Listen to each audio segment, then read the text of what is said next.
ഇന്നൊരു ചെമ്മീൻ ഫ്രൈ ആണ് ഉണ്ടാക്കുന്നത്. അതിനായി ചെമ്മീൻ തൊലി കളഞ്ഞ് വൃത്തിയാക്കി കഴുകി 1/4 ടീസ്പൂൺ മഞ്ഞൾപ്പൊടിയും 1/2 ടീസ്പൂൺ ഉപ്പും ചേർത്ത് പെരക്കി വെക്കണം.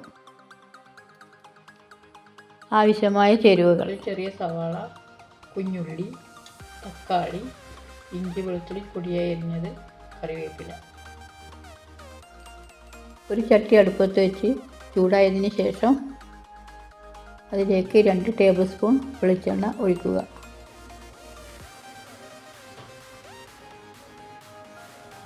വെളിച്ചെണ്ണ ചൂടാകുമ്പോൾ സവാള, കുഞ്ഞുള്ളി എന്നിവ ചേർത്ത് നന്നായി വഴറ്റുക.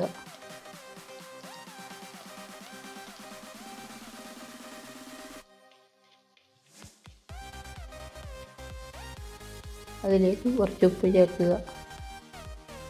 അതിനുശേഷം നന്നായി വഴറ്റുക. വഴന്നതിന് ശേഷം ഇഞ്ചി വെളുത്തുള്ളി പൊടിയായി അരിഞ്ഞത് ചേർക്കുക. നന്നായി വഴറ്റുക.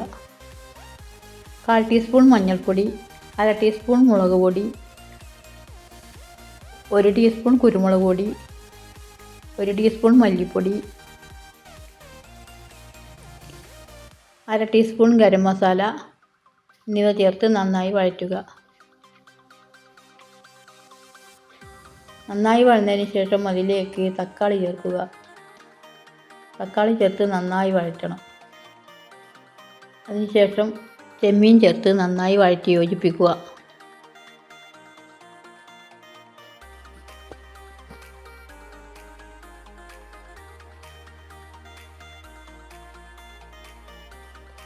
അതിനുശേഷം അടച്ചു വെച്ച് വേവിക്കുക.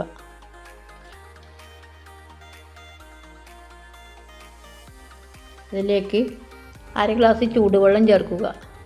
നന്നായി യോജിപ്പിക്കുക. അടച്ചു വെച്ച് വേവിക്കുക.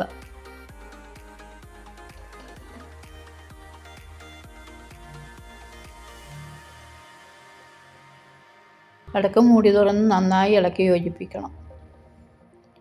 ചാറ് കുറുകി വരുമ്പോൾ കറിവേപ്പില ചേർക്കാം. കറിവേപ്പില ചേർത്ത് നന്നായി ഇളക്കി യോജിപ്പിക്കുക.